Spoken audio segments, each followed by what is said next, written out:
Now playing, Brian Bosworth is Stone Cold. I don't get you. You don't? I don't. You don't? Nope. What'd I do? It just seems like every time we try to get close, and just when the mood is getting right, and I'm waiting. My shoulder hurts. Yeah, right. Your shoulder always hurts. You've been saying that ever since Seattle days. Well, now, wait a minute. They weren't so nice to me up there, you know. What sort of mean things did they do to you, Brian? Well, they wouldn't let me have the number I wanted. That's terrible. Yeah, and the helmet messed up my hair, too. That's rough. Yeah. And then, you know, Bo Jackson? Well, he always used to come up to me and knock me on my butt and stuff. Everybody made fun of me. They did? I think so. Say, Brian. Uh-huh.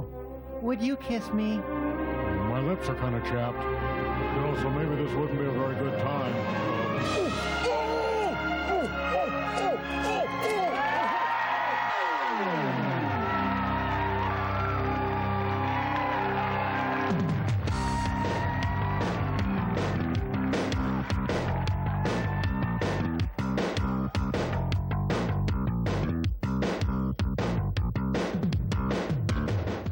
This is Almost Live, a program written and produced by sensitive, loving people. People who care, people who respect one another, who accord each other dignity and kindness. Shut up and get on with it! Okay. And now, here he is. Junka, junka, junka, junka, junka, junka.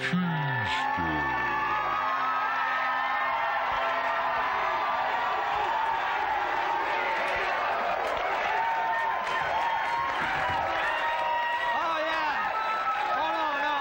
Oh, really? Well, no, you know, y'all know, I know we're all excited. We're all tremendously excited. Of course, it's been an incredibly exciting week. The big event, you saw a little bit of it just a little minute ago there. The day the world's been waiting for has finally arrived. The Brian Bosworth movie is here. Oh, what a surprise. Yes, he used to pretend to tackle people. Now he gets to pretend to shoot them, which is really exciting. You know, the boss and his agent, Gary Wishart, they've been talking a lot in the press the last week, and they said that their plan had always been to get the Boz into the movies. And they said that the Boz was really just a character that he played on the field. And, you know, the Seahawks, right, yeah, exactly. The Seahawks say they don't recall any character called Boz, although they do remember a player who kind of reminded them of Curly from the Three Stooges. The Free Stooges, that is, yes. Anyway, good, John. Good start, okay. Now, thank you. The Free Stooges. The movie that he's in was originally called The Brotherhood, but by the time it was released this week, it had been changed to Stone Cold. Because, right, they wanted it to be more appealing to Bosworth's fans, and that's the way most of us remember it. Stone Cold. Usually after he'd encountered Bo Jackson. Stone Cold. Although you might be interested to know that they tried several other names for the movie before they settled on that one. At least we thought you'd be interested, so we obtained this list of other names for Bosworth's movie. For example, Brian and Gary's Greedy Adventure was one. Look Who's Mumbling. 10 Men and a Baby. Oh, they should have gone with that one. Obviously, they missed a bet there, yeah. Another one they tried was Silence of the Box Office. Or Mr. Jerk Goes to Hollywood. Right, another good one. The Fabulous Bozo Boy. And Honey, I Shrunk My Brain, which, again, obviously missed out on that one. You know, those are just a few of the names that they were trying out in the movie. In this movie, Bosworth plays an unorthodox cop who doesn't play by the rules. And, you know, at Almost Live, we say, if you've got a crime problem in this day and age, don't send in the Boz. Choose the modern alternative. Call in Jet Guy. Yeah. It's Jet Guy. action hero who flies free of the bounds of gravity, Jet Guy. He's insurance actuary Guy Morris, who fights for truth and justice with a jet and a jacket. Fly with him now as he lives the adventures of Jet Guy. Last week on Jet Guy. Jet Guy decides to use an invisible shield device invented by Professor Nelson to stop a band of fleeing bank robbers. Unfortunately, he forgets the code. Let's see, 4447. I know there's a 7. 7448. That's it. 7448-3518. This week on Jet Guy, the Invisible Ray. There you are, Jet Guy. Good as new. Thanks, Professor. I have a new weapon for your fight against crime. Something with a simpler code, I hope. No code at all, really. Just a simple switch. Great. What is it? It's the Invisible Ray device. Great. How does it work? Simple. You throw the switch to the left, and you're rendered completely invisible. However, due to the nature of the dipolarity of ray diodes, if you throw the switch to the right, well, you'll be blown to smithereens. Here, let me try it. Incredible. Hey! Someone robbed the bank again! Time to jet. Good luck, Jet Guy. Remember, always to the left. Right.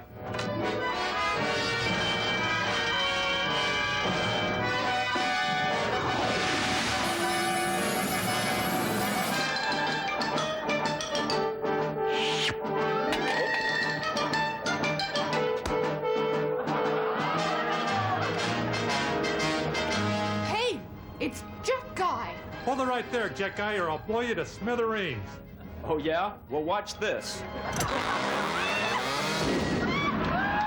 Next week on Jet Guy. Well, Guy, with the exception of a small concussion, you're going to be just fine. Thanks, Doc. Jet Guy. All right, stay with us. We'll be right back with Bill Nye, the Science Guy.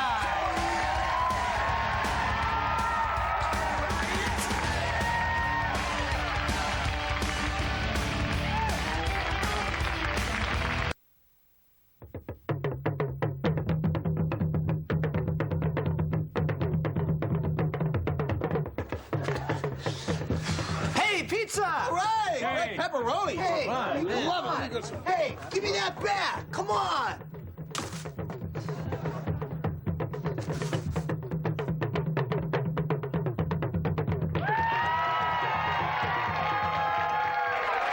Well, we're back here. And as you can tell, there's a special feeling in the audience tonight, and that can mean only one thing. It's time to bring on a great entertainer, a great humanitarian, and my personal friend for over 157 years. Ladies and gentlemen, Bill Nye, the Science Guy. Bill, nice to see you. They love you, Bill. Bill, I see all sorts of exciting things, water, glasses, electronic apparatus. Looks really exciting. What are we going to do tonight? Well, John, we're going to talk about pressure. We're going to talk about pressure, specifically atmospheric pressure. John, nothing particularly dangerous eye-wise tonight, but you know, it's a great tradition. What a shame. It's a great tradition, and so I want you to don the safety glasses. Safety goggles. Great. And tonight I chose the red. I think this could be my favorite shirt. Oh, thank of you. the whole year. I'm not saying. Very cool. John, you look very sharp. Now let's get started right away. Nothing too spectacular. Ordinary deck of cards. I've happened to have selected the Joker. Oh, This is a what, John? it's Griffin low form. Beaker? test tube. This is a test tube, right. Now, you Okay. may do this in a restaurant with a drinking glass, but at Nye Laboratories, we do it, of course, with the test tube. Everyone's familiar yes. with Look, the it- traditional experiment. Okay, right? Right? You're with me? No applause? That's fine. That's okay, yeah. You know, Okay. that's all right. Only Okay. applaud if you feel like it. We're not. Oh, look, Esther there. Williams Joker there. And so, okay. Now, That's great. John, that's fine. Now, what held the card up? A little bit of adhesive that you secretly put on the end of the John. tube. No, John. It was Oh. atmospheric pressure, John. That's right. That's what I meant to say. Pushing up all around, pushing up all around. Now, what causes atmospheric pressure, John? The atmosphere. Well, the atmosphere, but more specifically gravity, John. Gravity's pulling down all the time on the air and creating pressure here at where is this? Sea level. Sea level, very close, John. We put a little water in the great cylinder of science. Okay. No need to add a joker, but you can. Then we got to swirl the water, John. You know, whenever we have a cylinder of science, we want to create a vapor in here, a little water vapor. Swirling the cylinder of science. Cylinder of science. Now, John, we're going to pressurize it as though we were atmospheric pressure. Then we're going to release the pressure as though we were a cloud at high altitude. See, as the air reaches high altitude and expands, it cools, and water vapor comes out of solution. Now, when it comes out of solution, it has to nucleate on dust particles, which we'll get from these matches, and see that little bit of smoke. Now, John, energizing the pump. Well, Bill, there is no smoke in there, though. Just the tiniest bit. But you put the matches out. In the bottom. Right. But in there, John, is a tiny bit of smoke, creating dust. Dust pervading the cylinder of science. Okay, well. And then when we release the pressure on the cylinder of science. Okay. Let's see. You ready? Yeah. 3, 2, 1. Whoa! That is pretty cool. See, you don't see any cloud until you won't see a cloud until there are dust particles in here. Kind of a subtle, cool thing. That's very cool, Bill. So it cools it because of gravity, lower pressure, high altitude. Now, John. Okay. While we're talking about atmospheric pressure, coming out of this side of the pump is pressure. Okay. Pressure. This side is vacuum. Now, John, if we follow the hose this side over here, you'll find the vacuum is plumbed, as we say, into the great acrylic plate of science. Okay. Now, these pins are for alignment, just to save precious time. Okay. Now, can you hear the pump kind of slow down a little bit? No, did it? I think the valve so, John. closed and everything? Let's just check the valve. Oh, well, yeah, it's sticking. He's so skeptical. Yeah, the valve is closed, John. And indeed, for you gauge buffs, there is it's vacuum closed. developing. That's fine. Now, That's fine. John, what we will do, we will raise the cylinder of science. Boy, this will be Bill, another cylinder of science. Up there. And you're going to get up there and do that? No, John, I was thinking maybe you'd do it. Oh. John, okay, I'll help you out. Yeah. Can we get a spotter in here? Always willing to help the science guy. You know that. Ed's wearing a science guy shirt. That's very sharp, Ed. The science team. Oh, boy, science I don't know about this, Bill. KXRX or the bond. No, the extra. Okay. Now, John, we're almost there. And you see, atmospheric pressure is pushing down here, and so great is the surface area of the acrylic plate of science. Luckily, that it will support your weight. Quite astounding. Are we ready to do it? Well, no, we're yes, we are. Very close, John. Yes. If you will, please. You know, I couldn't step do this. off the stool of science. Now,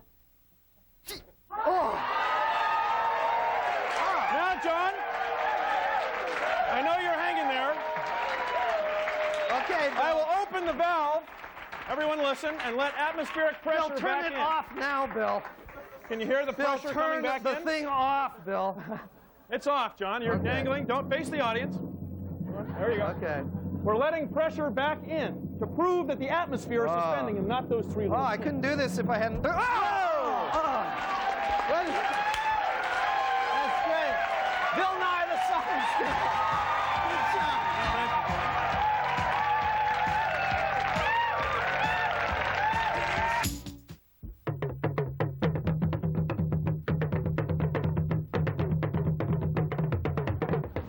Boy, these are the biggest buildings. Look at that. This is pretty good. They ain't got nothing like this in Kent, I'll tell you. Look at that one. Look at that. Oh, hold it. Look how big that one is. Wow. Man. Look at that blue one. That one all blue. Hey, they got some big buildings down here. Hold it. Look at that. Hey, they're waving at us up there. Hey. Car. Hey, there's some construction workers there.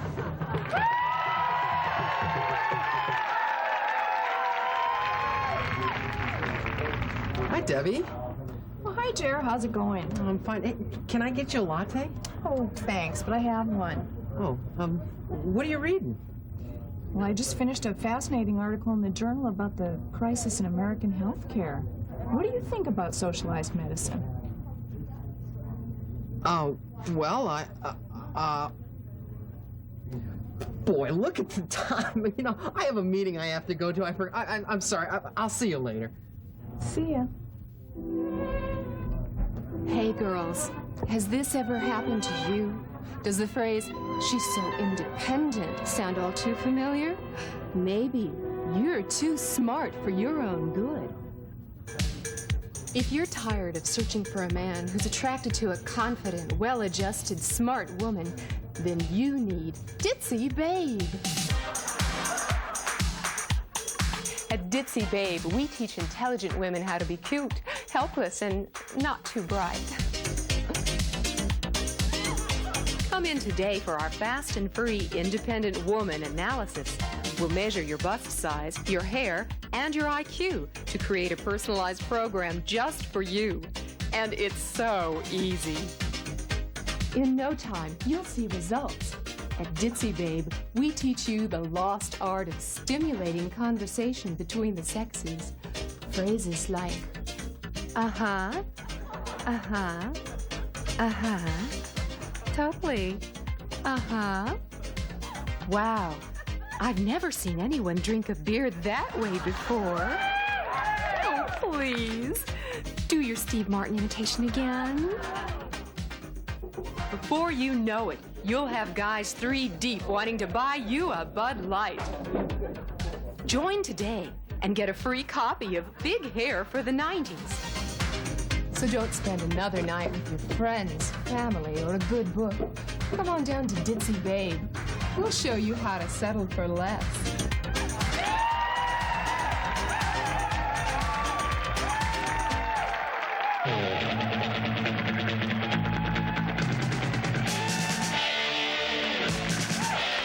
Good evening and welcome to the John Report. I'm John, here's my report. Metro officials say that the Italian manufacturer of its new buses is not to blame for the high cost of replacement parts, including $258 for a $4 oil filter.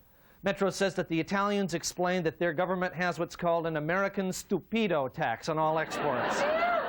A Native American group wants the state education board to crack down on schools using Indian names as mascots. Blanchette High School has already complied, changing its name from the Braves to the Preppy White Kids.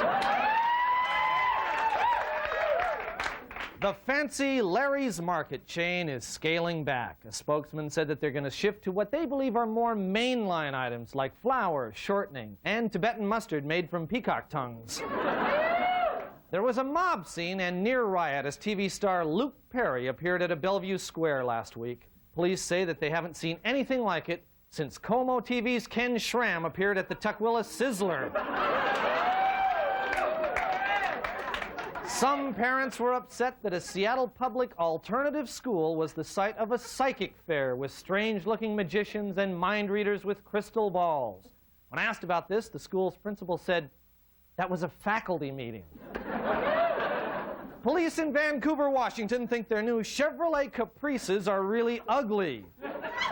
City officials say, yes, they are ugly, but they go well with Vancouver's downtown.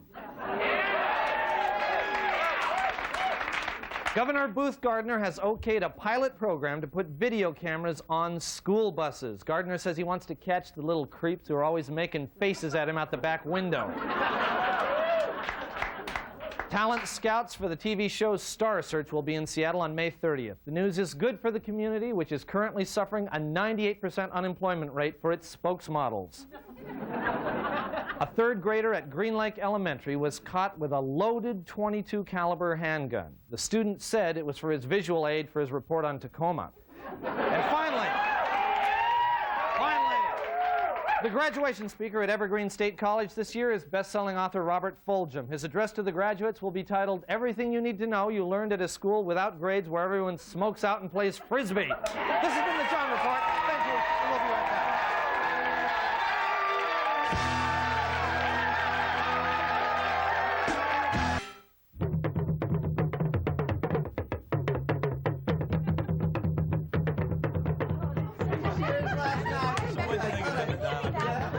Hey guys, there's a lot more boxes down the hall. Can you give me a hand?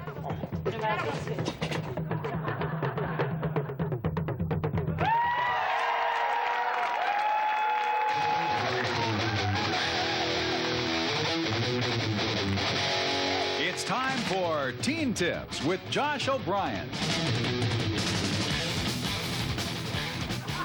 Hey kids, it's your pal Josh again. What's the biggest stress inducer during the last few weeks of school? Finals? The prom? Finding a 21-year-old to buy you beer this summer? No. I'll tell you what it is. It's not being ready to sign someone's yearbook. I'm sure you know what I'm talking about. You're all set with pen in hand to write something witty and perceptive like 2 cool 4 words, best friends forever, and out comes something like, you are one of the most talented individuals I have ever known. Whoa, what the hell's that garbage? Well, my Teen Tips booklet answers questions that troubled high schoolers need to know. Questions like this. What kind of stuff can I learn from you, Josh?